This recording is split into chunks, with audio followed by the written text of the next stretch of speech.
ये जो कार्यकर्ता हमारे साथ बैठा है, इस कार्यकर्ता की दोस्ती बड़े बड़े लोगों से रही है। नरेंद्र मोदी साहब, सुना तो ये है कि आप और नरेंद्र मोदी जी हों या मनोहर लाल खट्टर हों, स्कूटर पर कभी कभी ट्रिपली भी मारते थे।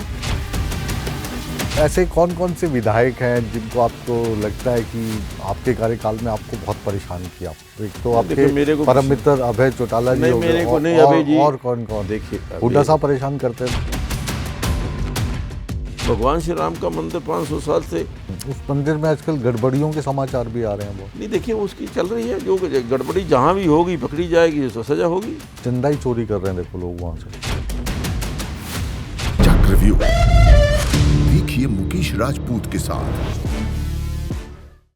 नमस्कार, आप देख रहे हैं न्यूज 18 नेटवर्क। मैं हूं आपके साथ मुकेश राजपूत, हाजिर हूं चक्रव्यूह के साथ। और आज चक्रव्यूह के सवालों के घेरे में है हरियाणा विधानसभा के पूर्व स्पीकर और भारतीय जनता पार्टी के वरिष्ठ नेता ज्ञानचंद गुप्ता जी।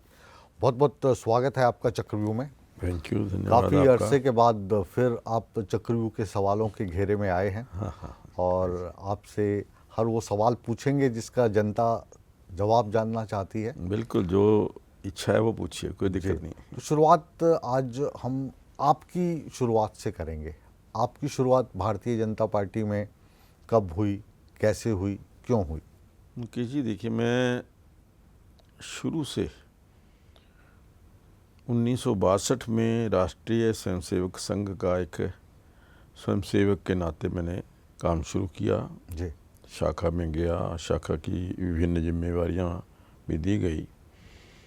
1975 में जब इमरजेंसी लगी, तब इमरजेंसी के दौरान संघ के कार्यकर्ताओं के ऊपर बहुत सारी जातियां हुई थी। सभी कार्यकर्ताओं को जिम्मेवारियां भी दी गई थी, बहुत सारे कार्यकर्ता गिरफ्तार हुए थे। मुझे भी एक छोटी सी जिम्मेवारी मिली थी कि बाहर रह करके वो परिवार जो जेलों के अंदर बंद थे, जिनके कमाने वाले लोग, उन परिवारों की देखरेख करना, उनके बच्चों की फीस देना, उनके परिवार के अंदर राशन की कमी ना हो। ये बात आप 1975 की कर रहे हैं? हाँ बिल्कुल, मैं 1975, क्योंकि मेरी शुरुआत जो हुई है 1975 में इमरजेंसी के बाद जब जनता पार्टी बनी, तो जनता पार्टी के अंदर पहला चुनाव हुआ था चंडीगढ़ के अंदर लोकसभा का जी। तो कृष्णकांत जी ने चुनाव लड़ा था। और उस चुनाव के अंदर संघ के भी सभी स्वयंसेवकों ने भाग लिया था। इमरजेंसी के खिलाफ जन जन के अंदर आंदोलन था, तो उस चुनाव के अंदर भी मैंने भाग लिया और चुनाव के अंदर जो भी जिम्मेवारी मुझे दी गई वो ली। और 1977 से लेकर के 1980 तक जनता पार्टी की सरकार रही। और 6 अप्रैल 1980 को भारतीय जनता पार्टी का गठन हुआ जी। तो मैं शुरू से ही 6 अप्रैल 1980 को जो फाउंडर मेंबर्स थे, या यूँ कह लीजिए सदस्य थे, उनमें से एक था। मुझे भी दिल्ली जाने का मौका मिला था, जिस दिन रामलीला मैदान के अंदर एक बड़ी रैली की गई थी, जहाँ भारतीय जनता पार्टी के गठन की घोषणा हुई। तब आपकी क्या उम्र थी? उस समय मेरी जो आयु थी वो थी 32 साल की। अच्छा। तो मैं उस 1980 से लेकर के आज तक भारतीय जनता पार्टी के एक कार्यकर्ता के रूप में कार्य कर रहा हूँ। और ये जो कार्यकर्ता हमारे साथ बैठा है, इस कार्यकर्ता की दोस्ती बड़े बड़े लोगों से रही है, जो आज देश के श्रेष्ठ पद पर हैं। नरेंद्र मोदी साहब, प्रधानमंत्री भारत के, उनके साथ आपकी कहाँ मुलाकात हुई और कैसे फिर मुलाकातें बढ़ती गई? और सुना तो ये है कि आप और नरेंद्र मोदी जी हों या मनोहर लाल खट्टर हों, स्कूटर पर कभी कभी ट्रिपली भी मारते थे? नहीं, ऐसा ट्रिपली वाला तो इशू नहीं आया, लेकिन हाँ, स्कूटर के ऊपर उनके साथ ये मेरा सौभाग्य रहा। मैं मानता हूँ कि ये मेरा सौभाग्य था कि मुझे आदरणीय नरेंद्र मोदी जी के साथ लगभग 5 वर्ष तक कार्य करने का अवसर मिला। उस समय मैं चंडीगढ़ भारतीय जनता पार्टी का प्रदेश अध्यक्ष था जी। और आदरणीय नरेंद्र मोदी जी पंजाब, हरियाणा, हिमाचल और चंडीगढ़ के प्रभारी के नाते चंडीगढ़ में आए थे। और जब पहली बार चंडीगढ़ आए तो उनकी पहली बैठक जो थी वो मेरे घर के ऊपर हुई थी। आदरणीय कुशाभाऊ ठाकरे जी उनके साथ थे और उस बैठक के अंदर पहली बार आदरणीय मोदी जी से मिलना हुआ। और फिर उसके पश्चात तो जो उनकी दिशा निर्देशन में, उनके मार्गदर्शन में भारतीय जनता पार्टी ने बहुत आगे बढ़ कर के काम किया। और पहली बार 1996 के अंदर लोकसभा का चुनाव हुआ और लोकसभा का चुनाव हमने जीता। 1996 के अंदर ही नगर निगम का चुनाव पहली बार चंडीगढ़ के अंदर बनी थी नगर निगम, उस समय चुनाव हुआ और उस चुनाव के अंदर भी हमें 3/4 बहुमत से भारतीय जनता पार्टी के नगर निगम के अंदर गठन हुआ। और मैं कहूँगा कि उस गठन का या उस टाइम जीत का जो श्रेय आदरणीय नरेंद्र मोदी जी की जो कार्यशैली थी, जिस प्रकार से वो माइन्यूटली मॉनिटरिंग करते थे, जिस प्रकार से छोटी छोटी बात का ध्यान रखते थे, हर कार्यकर्ता का ध्यान रखते थे, तो उसी का परिणाम था कि हम 1996 का लोकसभा भी जीते। वो हम लगभग 35 साल के बाद आप चंडीगढ़ के मेयर? चंडीगढ़ का मैं उस समय प्रदेश अध्यक्ष था। चंडीगढ़ के मेयर भी रहे आप? उसके बाद 1997 के अंदर आदरणीय नरेंद्र मोदी जी के आशीर्वाद से ही मुझे मेयर चुना गया और मुझे मेयर पर काम करने का अवसर मिला। मोदी जी लगभग 5 साल वहाँ रहे और मैं समझता हूँ कि जो उनका विज़न है आज जो हम देखते हैं, ये उस समय भी वैसे ही उनकी कार्यशैली थी। उसी को मैं बारीकी से समझने की कोशिश करूँगा, क्योंकि आज की तारीख में नरेंद्र मोदी जो हैं वो प्रदेश या देश के नहीं बल्कि ऐसे नेता हैं जिनकी तरफ दुनिया देखती है। तो उनकी जो कार्यशैली है, क्योंकि उस वक्त बड़ा नाम नहीं हुआ करते थे, जो संघ के लोग हैं वो जानते थे या भारतीय जनता पार्टी से जुड़े, तब मुख्यमंत्री भी नहीं बने थे वो गुजरात के। तो क्या ऐसा खास है कि जो दुनिया है वो उनकी फ़ैन हो गई है? क्या ऐसे गुर आप लोगों ने सीखे कि आज भारतीय जनता पार्टी देश की सबसे बड़ी पार्टी है? उनका जो अथक परिश्रम, अथक मेहनत, बिना थके 18-18 घंटे उस समय भी कार्य करते थे। उस समय भी जहाँ जहाँ प्रदेशों की जिम्मेवारी उन पर थी, उनकी चिंता करते थे और उन्हीं के मार्गदर्शन के अंदर भारतीय जनता पार्टी ने हिमाचल में भी सरकार बनी, यहाँ हरियाणा प्रदेश के अंदर बंसीलाल जी के साथ हमारी सरकार बनी। तो मैं समझता हूँ कि जो उनकी कार्यशैली, जो उनका विज़न है वो इतना क्लियर है और वो जो आदमी एक बार उनके साथ बैठ कर के उनसे कोई समझ लेता है, उनकी जान लेता है, तो आगे उसको कोई दिक्कत नहीं आती। जो भारतीय जनता पार्टी की हिमाचल में सरकार बनी, जिसमें सुखराम जी की पार्टी के 4 विधायकों का समर्थन मिला और प्रेम कुमार धूमल मुख्यमंत्री बने, उस वाले दौर का तो मैं भी गवाह हूँ। और उस दौरान हमने भी नरेंद्र मोदी साहब को वहाँ पे कॉफ़ी हाउस में पीटर हॉफ में बैठ के रणनीति बनाते हुए देखा।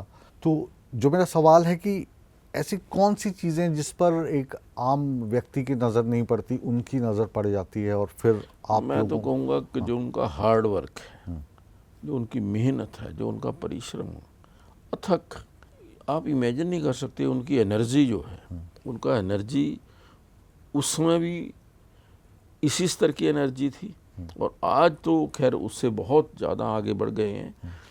जो उनका कार्यशैली है, माइन्यूटली किसी भी चीज़ को लेकर के उसकी मॉनिटरिंग करना, उसका रिज़ल्ट तक उसके पीछे पड़े रहना। जब तक उन्होंने एक और बड़ी चीज़ उनके अंदर थी, वो था कि जो भी काम करना, टाइम बाउंड काम करना।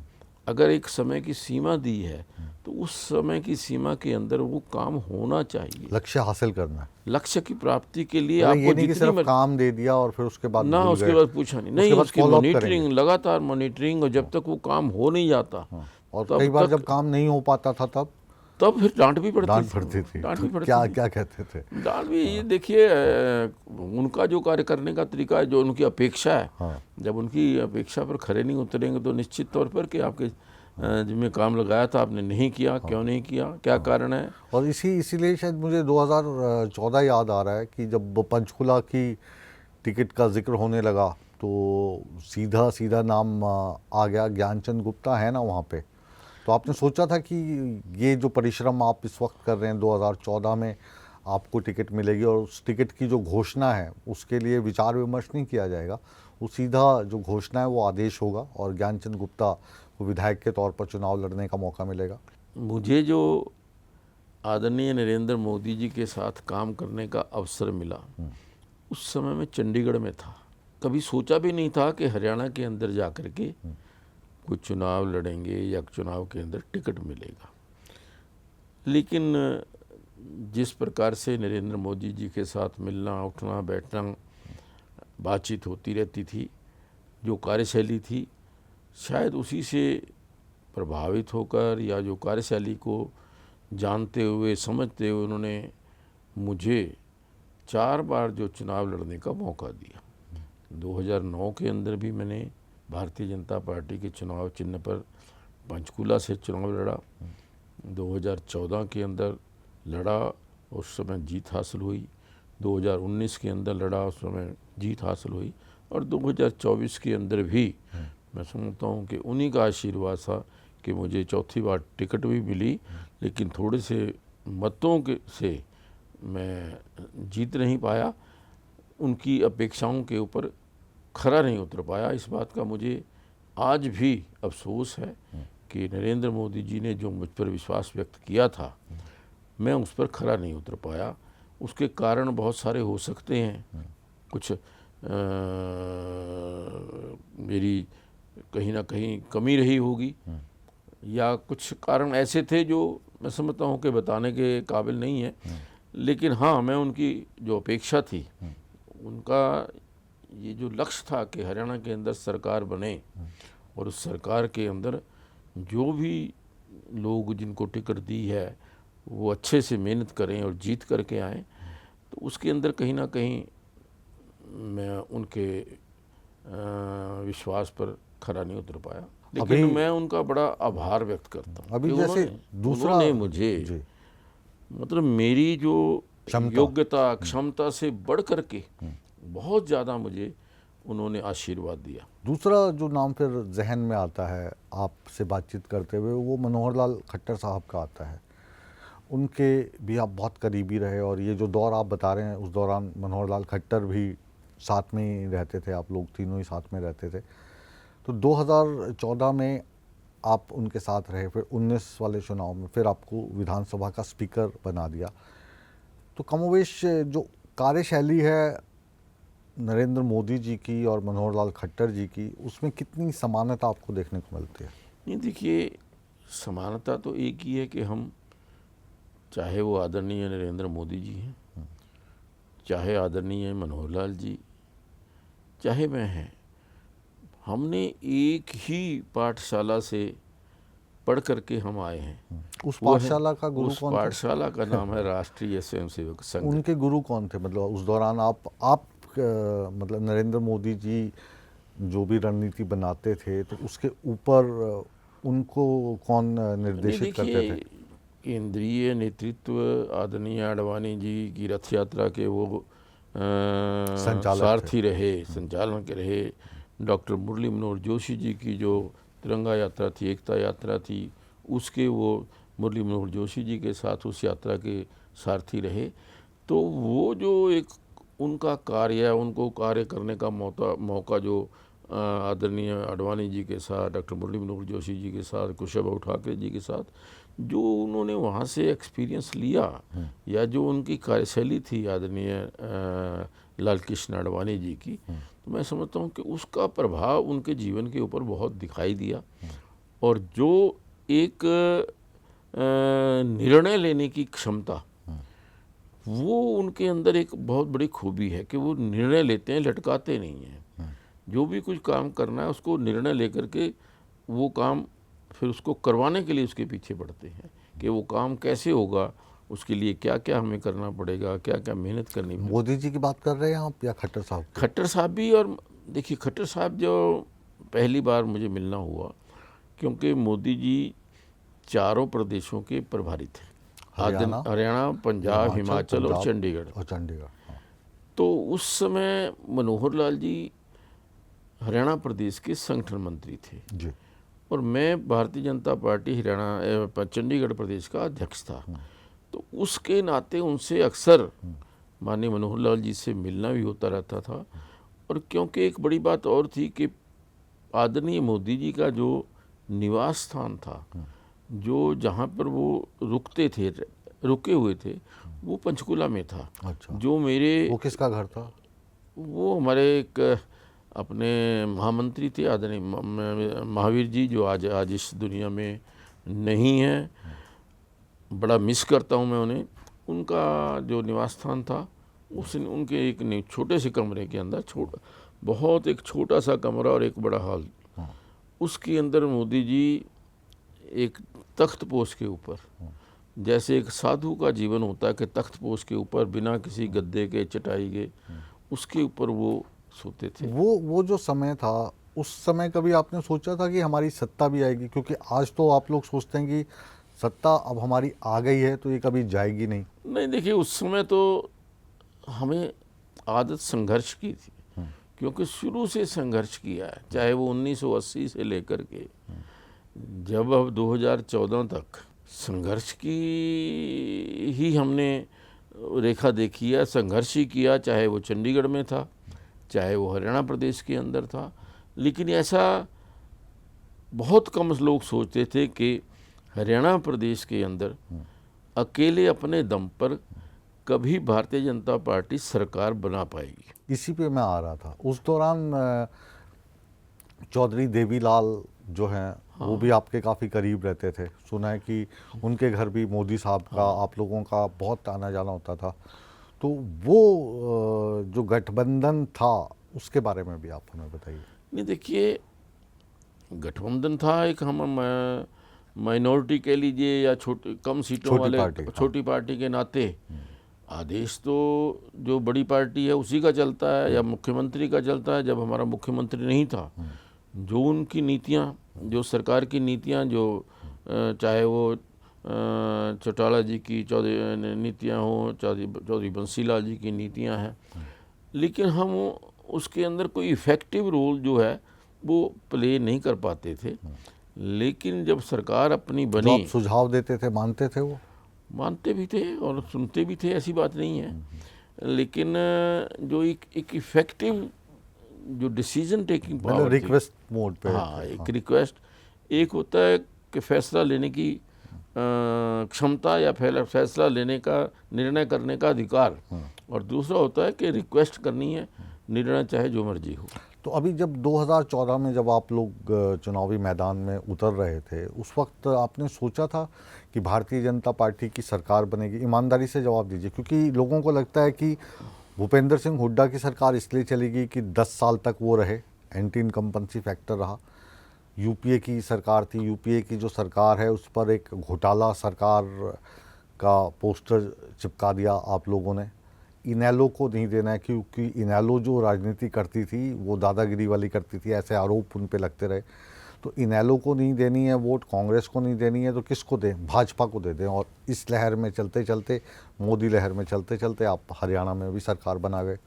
नहीं, ऐसा देखिए, जो कांग्रेस पार्टी का 10 साल का चौधरी भूपेंद्र सिंह हुड्डा जी का शासन था या राज था, उस शासन के अंदर जिस प्रकार से बड़े बड़े ज़मीनों के घोटाले हुए, जिस प्रकार से भ्रष्टाचार देखने को मिला CLU के नाम पर, और बहुत सारे भ्रष्टाचार के मामले सामने आए, और कानून व्यवस्था की स्थिति को देख करके जनता जो थी वो अल्टरनेट की खोज में थी। और जब भारतीय जनता पार्टी 2014 के अंदर चुनाव के अंदर सभी 90 सीटों पर लड़ने का जब निर्णय हुआ, तब हरियाणा प्रदेश की जनता को लगा कि भारतीय जनता पार्टी एक सही अल्टरनेटिव है जो कांग्रेस का विकल्प बन सकती है। और उसमें भी सबसे बड़ी बात ये थी कि आदरणीय नरेंद्र मोदी जी की जो लीडरशिप थी, उनका नेतृत्व था, क्योंकि उन्होंने जिस प्रकार से गुजरात के अंदर सरकार में रहते हुए जो निर्णय लिए, जो कार्य किए, जो विकास किया, वो लोगों के सामने था। लगता था कि नरेंद्र मोदी जी देश के प्रधानमंत्री बन रहे हैं और यहाँ पर हरियाणा प्रदेश के अंदर भी उसी प्रकार से जिस प्रकार गुजरात का मॉडल था वो यहाँ पर भी लागू हुआ। और मैं समझता हूँ कि उसी को देख करके हरियाणा की जनता ने फैसला किया, और वो फैसला जब लोगों को लगा कि हाँ हमने सही फैसला है, तो उसके बाद फिर दोबारा रिपीट हुए, अब तीसरी बार रिपीट हुए। नरेंद्र मोदी जी की भी जो राह है गुजरात से दिल्ली की, वो आपकी पार्टी की दृष्टि से भी देखें तो आसान तो नहीं थी, क्योंकि उस वक्त पार्टी में बहुत बड़े बड़े नेता मौजूद थे। आडवाणी साहब को ले लीजिए, मुरली मनोहर जोशी को ले लीजिए, यशवंत सिंह, जसवंत सिंह, राजनाथ सिंह, तो इतनी आसानी से तो एंट्री नहीं मिली है।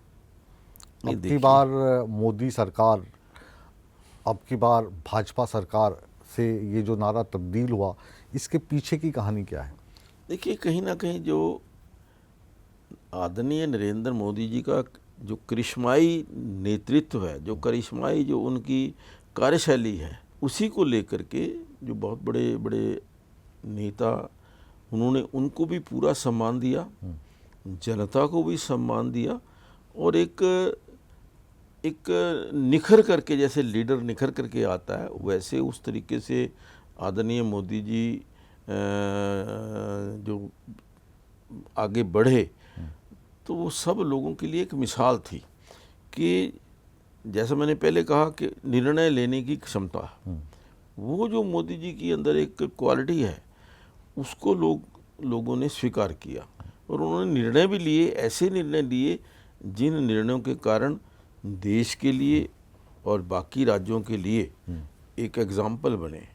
देश को 2014 के बाद जो पिछले 12 साल के अंदर जो नरेंद्र मोदी जी के नेतृत्व में विकास हुआ है, जिस प्रकार से गरीब कल्याण की योजनाएं आई हैं, लोगों के लिए जो वर्षों से सोच रहे थे कि कभी ऐसा हो सकता है कि देश के अंदर से यहाँ पर ब्लैक मार्केट ख़त्म हो जाएगी। कांग्रेस के शासन के अंदर, किसी का भी शासन रहा हो, ब्लैक मार्केट का नाम बोलबाला था, लेकिन जब से नरेंद्र मोदी जी आए हैं, ब्लैक मार्केट का नाम ही ख़त्म हो गया। उससे पहले लंबी लंबी लाइनें लगती थी, राशन के लिए लाइनें लगती थी, वो लाइनें भी ख़त्म हो गई। और विकास की दृष्टि से जो अब जो राशन की लाइंस हैं, इन लाइंस का तो ख़त्म होने का कारण मैं ये मानता हूँ कि आज भी 140 करोड़ का हमारा देश है, 80 करोड़ लोगों को आप फ्री में राशन दे रहे हो, और हम कहते हैं कि जो हमारी अर्थव्यवस्था है ये पहुंच गई है पाँचवें पायदान पे, चौथे पायदान पे। तो चौथे पायदान पे हमारा देश पहुंच गया है। 140 करोड़ में से 80 करोड़ लोग ऐसे हैं जिनको आप गरीब मानते हो, तो ये कॉन्ट्रास्ट नहीं है? इसको मतलब कैसे हम तथ्यों पे आधारित माने? नहीं, देखिए, जिस प्रकार से देश की अर्थव्यवस्था 11वें स्थान से चौथे स्थान पर आई है, देश ने प्रगति की है, देश ने उन्नति की है, इंफ्रास्ट्रक्चर बढ़ा है, देश के अंदर जो हमारी इंपोर्ट एक्सपोर्ट पॉलिसी है उसके अंदर सुधार हुआ है, युवाओं को नौकरियां मिली हैं, स्टार्टअप जो है, नए नए स्टार्टअप शुरू हुए हैं, युवाओं के अंदर एक विश्वास पैदा हुआ है कि नरेंद्र मोदी जी के नेतृत्व में देश दुनिया की सबसे बड़ी ताकत बन सकता है। आज हमारा देश युवा देश है, 65% आबादी हमारे देश की युवा है। आज युवाओं ने नरेंद्र मोदी जी को अपना रोल मॉडल माना है। इसी कारण से हर क्षेत्र के अंदर, चाहे आप इंफ्रास्ट्रक्चर लीजिए, रोड कनेक्टिविटी लीजिए, रेल कनेक्टिविटी लीजिए, एयर कनेक्टिविटी लीजिए, देश के अंदर हमारी जो क्षमता है, शस्त्र निर्माण की क्षमता किस प्रकार से बढ़ी है, किस प्रकार से नरेंद्र मोदी जी ने जब ये ऑपरेशन सिंदूर किया, जो अपने देश के अंदर बनी हुई मिसाइल्स थी, ब्रह्मोस थे, जिस प्रकार से वो सटीक खरे उतरे हैं, उससे देश के लोगों को विश्वास हुआ है। और आज मैं समझता हूँ कि भारत दुनिया में सबसे तेज़ी के साथ विकास की ओर अग्रसर है। सिक्के का जो दूसरा पहलू है वो ये भी है कि ये जो पिछले 12 साल हैं, इन 12 सालों में जो हमारा ब्रेन ड्रेन है वो भी हुआ है। बहुत सारे युवा जो हैं वो देश को छोड़ के दूसरे देशों में जा रहे हैं, वहाँ से वापस आने को तैयार नहीं हैं। इसको कैसे रोका जाए? बहुत सारे जो उद्योगपति हैं वो दूसरे देशों में ना केवल निवेश कर रहे हैं बल्कि वहाँ की नागरिकता ले रहे हैं, हमारे देश की नागरिकता छोड़ के। इनकी संख्या भी लगातार बढ़ती जा रही है। नहीं, देखिए, ऐसा नहीं है कि वन वे नहीं है। बहुत बड़ी बड़ी जो कंपनीज़ हैं, बहुत बड़े बड़े मैन्युफैक्चरर्स हैं, उन्होंने देश के अंदर मैन्युफैक्चरिंग शुरू की है, देश के अंदर यहाँ पे निर्माण शुरू हुआ है।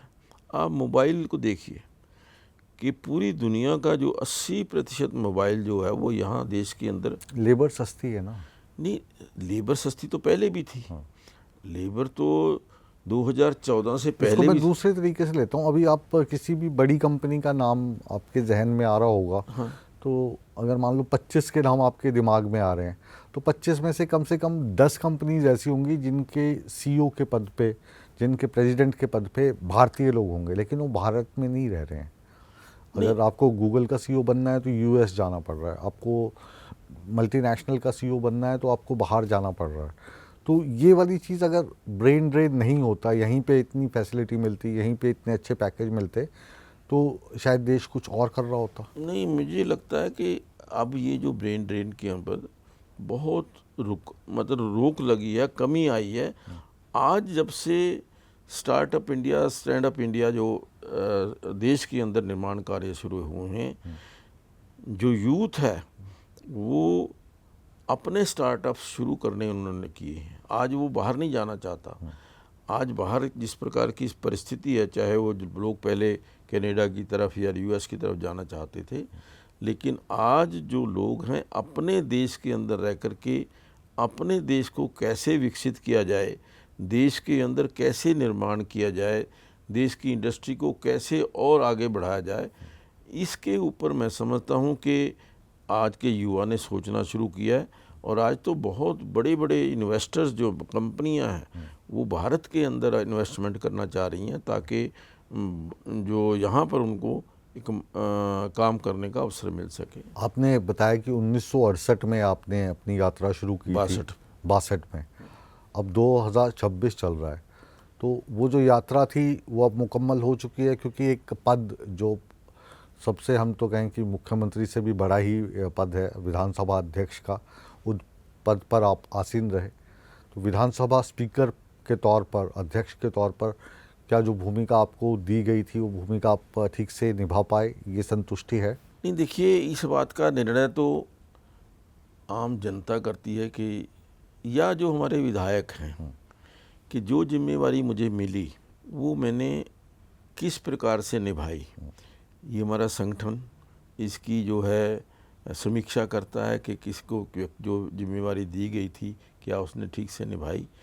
मैं तो ये कहूँगा कि जितना मेरा प्रयास था, जितना मेरा बुद्धि थी, उसके मुताबिक मैंने काम करने का प्रयास किया। आप बहुत सरल स्वभाव के माने जाते हैं ना, और विधायक आपके सामने जो रहते थे वो रहते थे अभय चौटाला जैसे, तो देखिए, वो थोड़ा सा देखिए, वो एक गरम स्वभाव के हैं। वो जो एक जिम्मेवारी एक विधानसभा अध्यक्ष के नाते, वो जो जिम्मेवारी यही है कि सत्ता पक्ष और विपक्ष दोनों को साध करके चलें, इकट्ठे रख करके चलें, क्योंकि विधानसभा चलाना, विधानसभा के अंदर रुकावट ना हो, विधानसभा की कार्यवाही चलती रहे, विधानसभा के अंदर जो काम है वो चलता रहे, वो जो स्पीकर होता है उसकी जिम्मेवारी होती है। बिल्कुल। अभी जो विधानसभा स्पीकर हैं या लोकसभा स्पीकर हैं या राज्यसभा स्पीकर हैं, एक असमंजस सा नहीं हो जाता? कई बार आपको लगता है कि विपक्ष भी ठीक बोल रहा है, लेकिन साथ तो सत्तारूढ़ पार्टी का ही देना है। कई बार ऐसे कार्य भी करवाए जाते हैं जिसकी अंतरात्मा गवाही ना देता हो, लेकिन फिर भी स्पीकर के पद पर होते हुए करने पड़ते हैं, क्योंकि दबाव तो ज़्यादा उन्हीं का रहेगा जिन्होंने आपको स्पीकर बनाया। नहीं नहीं, ऐसा देखिए, ऐसा बिल्कुल नहीं है। मैंने व्यक्तिगत रूप से ये प्रयास किया है कि सत्ता पक्ष और विपक्ष दोनों को जो उनकी जिम्मेवारी है, जो सत्ता पक्ष है वो अपना जो कानून बनाने का काम है, नियम बनाने का काम है, या जो सरकार चलाने का काम है, वो ठीक से करे। और मैंने किसी दबाव के अंदर कभी काम किया नहीं। लेकिन विपक्ष भी जो है कई बार ऐसी परिस्थिति पैदा कर देता है जब एक विधानसभा अध्यक्ष के नाते कोई ठोस निर्णय करने पड़ते हैं। लेकिन मैंने, जैसा अभी आपने कहा कि अभय सिंह चौटाला जी के बारे में कोई सख्त निर्णय लेना पड़ा, ताकि इसलिए कि विधानसभा की कार्यवाही ठीक ढंग से चलती चलो, है। अब तो आप अध्यक्ष नहीं हैं, पहले तो आपसे ये सवाल नहीं पूछा जा सकता था। तो ऐसे कौन कौन से विधायक हैं जिनको आपको लगता है कि आपके कार्यकाल में आपको बहुत परेशान किया? एक तो नहीं, देखिए, मेरे आपके को परम किसी- मित्र अभय चौटाला जी नहीं, हो गए, मेरे को नहीं, और अभय जी- और कौन कौन? देखिए, हुड्डा साहब परेशान करते थे? नहीं नहीं नहीं, देखिए, मुझे किसी ने परेशान नहीं किया। हाँ। इवन जो आप अभय सिंह चौटाला जी की बात कर रहे हैं, हाँ, हाँ। एक उनका जो एक स्वभाव है हाँ। कि किसी भी बात को जिद करना, या उनका एक स्वभाव है। लेकिन अभेश जी से मेरी कोई व्यक्तिगत दुश्मनी नहीं है, वो मेरे मित्र हैं। और आजकल मुलाकात होती है, बात बिल्कुल होती है। हाँ, मैं तो जब भी मिलते हैं बहुत रिस्पेक्ट देते हैं। हाँ। वो बहुत मतलब ये नहीं है कि कोई व्यक्तिगत, वो एक क्षणिक जो निर्णय जो उस समय विधानसभा की कार्यवाही को देखते हुए लेना पड़ा या लिया, समझता हूँ कि अगर ना होता तो ज़्यादा अच्छा होता। जी। अब सत्ता जो है वो भारतीय जनता पार्टी की है, सत्ता नहीं बदली, लेकिन मुख्यमंत्री बदल गए हैं। अब नायब सिंह सैनी साहब हरियाणा के मुख्यमंत्री हैं। अक्सर वो भी आपकी तरह हमारी डिबेट में लगातार आया करते थे। तो इन दोनों में आपको क्या फ़र्क लगता है, मनोहर लाल खट्टर साहब में और नायब सिंह सैनी साहब में? देखिए, मनोहर लाल जी का कार्यशैली, काम करने का तरीका अपना है, और वो बहुत एक अनुशासनबद्ध तरीके से काम करने के उनकी इच्छा रहती है कि अनुशासन से कोई बाहर ना जाए। और उन्होंने लगभग 8-9 साल जो कार्य किया, मैं समझता हूँ कि आज हम सरकार में हैं, जो उन्होंने अच्छे काम किए, उन्होंने जो अच्छी नीतियाँ बनाई, विशेष तौर पर जो खर्ची पर्ची वाला खेल था उसको ख़त्म किया, ये क्रेडिट मनोहर लाल जी को जाता है। लेकिन कहते हैं खट्टर साहब जो हैं थोड़े सख्त मिजाज हैं, और नायब सिंह सैनी साहब सबको कंट्रोल करते हैं, ऐसे हाथ जोड़ के ये मुरीद तो हो देखिए, जाते हैं। अपने हर व्यक्ति का अपना स्वभाव होता है। माननीय मनोहर लाल जी संगठन के कार्यकर्ता हैं, पार्टी के कार्यकर्ता हैं, और आदरणीय मुख्यमंत्री जी हमारे सैनी साहब, हाँ। वो भी पार्टी के कार्यकर्ता हैं। लेकिन दोनों की राह तो जो संगठन की नीति है, जो संगठन की कार्यशैली है, या जो संगठन के निर्णय है, उनके ऊपर चलने की रहती है। दोनों अपने अपने तरीके से जो संगठन को आगे बढ़ाने का काम, और सरकार में रहते हुए जन कल्याण की नीतियों को लागू करने का काम आदरणीय मनोहर लाल जी ने भी किया, और नायब सिंह सैनी जी भी कर रहे हैं। अभी 2026 में हैं हम, आप लोगों में इतना ज़्यादा कॉन्फिडेंस आ गया है, या मैं कहूँ कि ओवर कॉन्फिडेंस आ गया है, कि आपने तय कर लिया है कि अब तो हम ही रहेंगे। बात आप 2047 की करते हैं, उसके लिए नीतियाँ बना रहे हैं, उसके लिए मीटिंग्स हो रही हैं। तो ओवर कॉन्फिडेंस है, या मतलब नहीं, ठान लिया है, क्या है ये ये? देखिए, ये ओवर कॉन्फिडेंस नहीं, हाँ। एक विश्वास है कि जिस तरीके से, ये विश्वास तो इंदिरा गांधी में भी रहा ही होगा। नहीं रहा होगा, लेकिन हमने करके दिखाया है। जो पिछले 12 साल के अंदर देश ने तरक्की की है, देश जो है विकास की ओर बढ़ा है, तरक्की तो सर एक सामान्य प्रक्रिया है। नहीं समझ जब नहीं, अद्भुत जब इंदिरा गांधी थी तो उनके बेटे संजय गांधी देश में मारुति लेके आए, वो एक क्रांति थी। जब राजीव गांधी आए तो वो कंप्यूटर लेके आए, वो एक क्रांति थी। आप 2014 में आए तो उस वक्त तो बुलेट ट्रेन की बात नहीं करते थे, लेकिन आप 14 में आके कर सकते थे। तो ये तो निरंतर एक प्रक्रिया है। जैसे शुरू आदरणीय प्रथम प्रधानमंत्री जवाहरलाल नेहरू ने किया, जिसको आगे हम बढ़ाते गए हैं। नहीं देखिए, उनकी कार्यशैली में और आदरणीय नरेंद्र मोदी जी की कार्यशैली में बहुत बड़ा अंतर है। मोदी जी कोई भी निर्णय करते हैं, देश सबसे पहले उस विचार को सोच करके निर्णय लेते हैं कि मेरे लिए देश सर्वोपरि है। जो मेरा निर्णय है वो देश हित के अंदर होना चाहिए। कोई भी निर्णय लेते समय उनके मन के अंदर, उनके दिलो दिमाग के अंदर ये रहता है कि मेरा राष्ट्र, मेरा देश आगे कैसे बढ़े। आज जो आप नेहरू जी की बात कर रहे हैं या दूसरे निर्णयों की बात कर रहे हैं, वो निर्णय होते थे अपीजमेंट को लेकर के, कि वोटर को, जो अपना वोटर है उसको कैसे अपीज किया जाए। निर्णय लिया गया धारा 370 लगाने का जम्मू कश्मीर के अंदर। हालात उस वक्त वैसे थे, नहीं, अपीजमेंट के, केवल अपीजमेंट के लिए। और इसके बाद जिस प्रकार से भगवान श्री राम के मंदिर को लेकर के निर्णय हुआ, मुलायम सिंह जी की सरकार के अंदर जिस प्रकार से 1990 के अंदर गोलियां चली, कारसेवकों की हत्याएं हुई, वो जो ऐसे निर्णय थे वो देश हित के नहीं थे, क्योंकि हमारा देश सनातन से जुड़ा हुआ देश। लेकिन इस देश में 30 करोड़ मुसलमान भी तो रहते हैं। और जो हमारा देश है, इसकी खूबसूरती है, लोकतंत्र है। इसमें सभी धर्मों के लोग रह सकते हैं, सभी जाति के लोग रह सकते हैं, क्योंकि हमारा जो देश है वो सभी के लिए बनाया गया। ये हमारे लोकतंत्र में, हमारे संविधान में लिखा हुआ है। तो इससे अलग कैसे चल सकते हैं? ये अलग नहीं चलने की बात। जो भी कोई भी व्यक्ति किसी भी धर्म का पालन करता हो, किसी भी मजहब का पालन करता हो, जो ये कहता है कि ये मेरा देश है, मेरा जीवन इस देश के लिए है, जो व्यक्ति खाए यहाँ से और बात पाकिस्तान की करे, वो कैसे स्वीकार्य हो सकता है?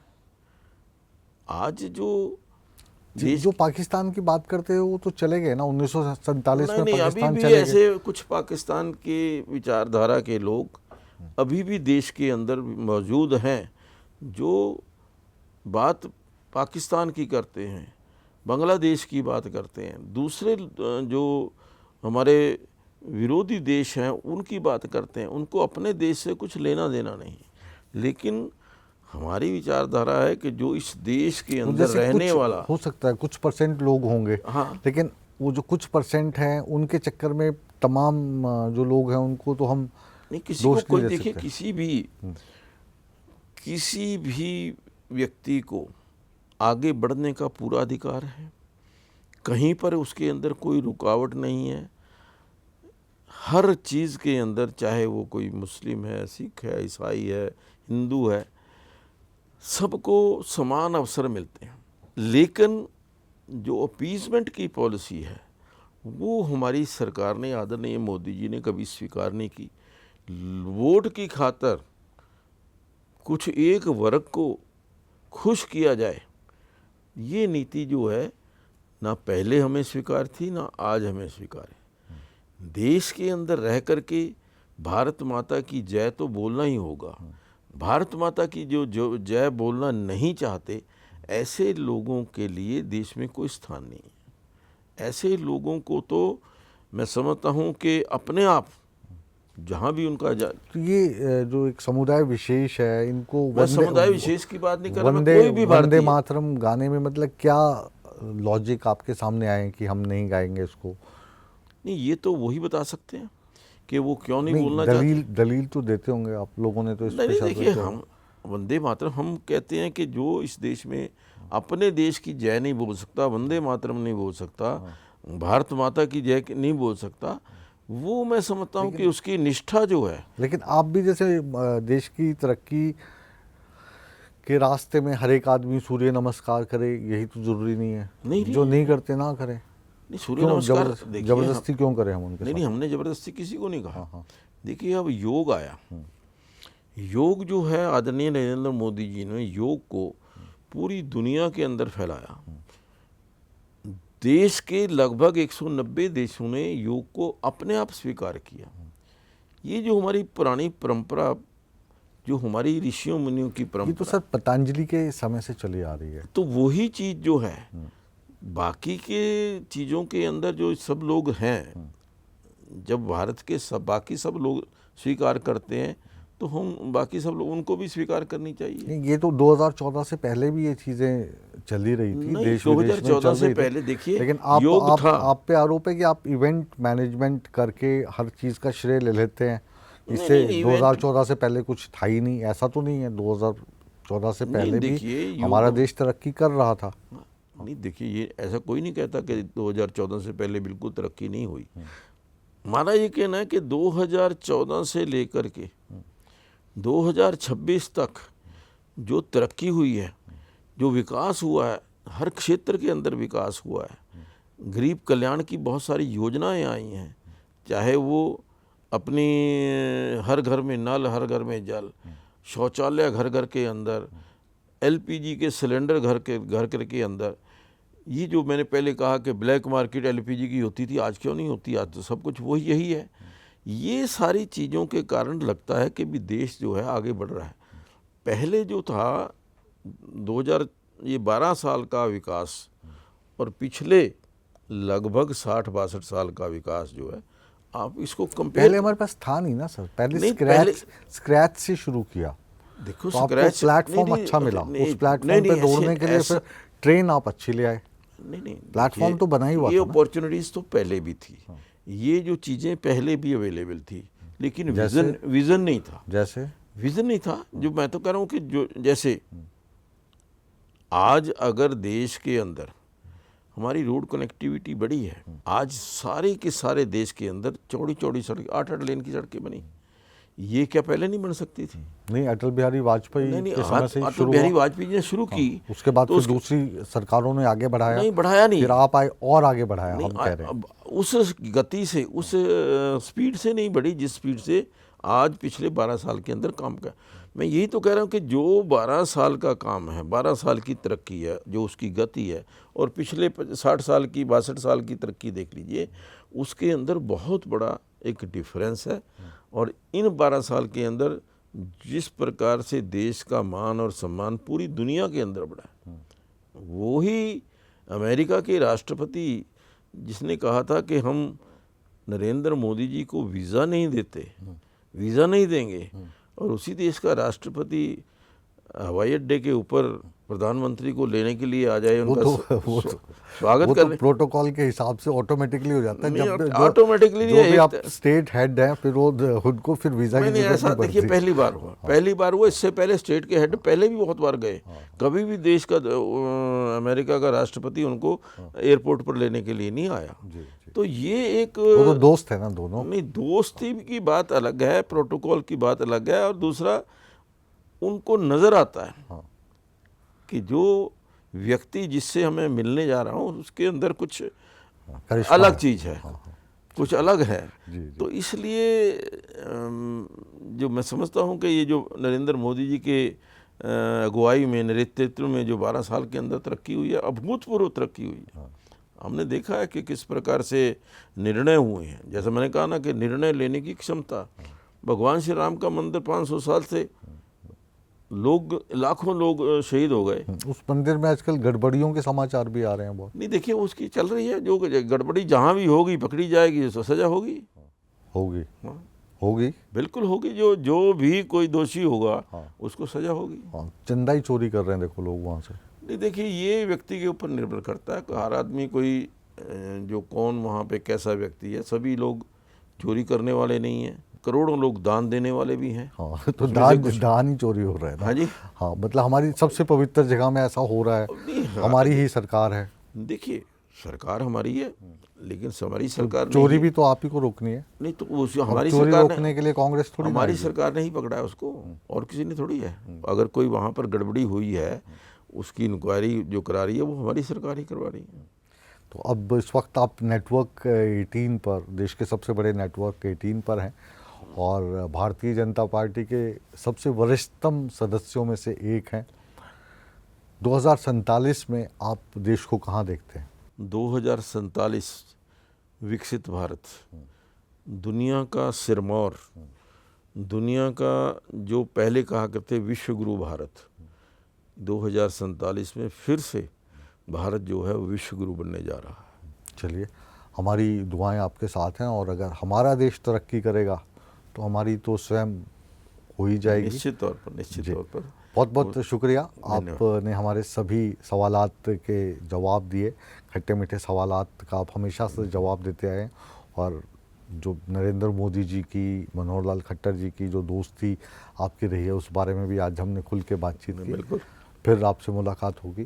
तो चक्रव्यूह को अब यहीं पर विराम देने का समय आ गया है, लेकिन आप कहीं मत जाइए, बने रहिए नेटवर्क 18 के साथ, क्योंकि खबरों का सिलसिला लगातार जारी है।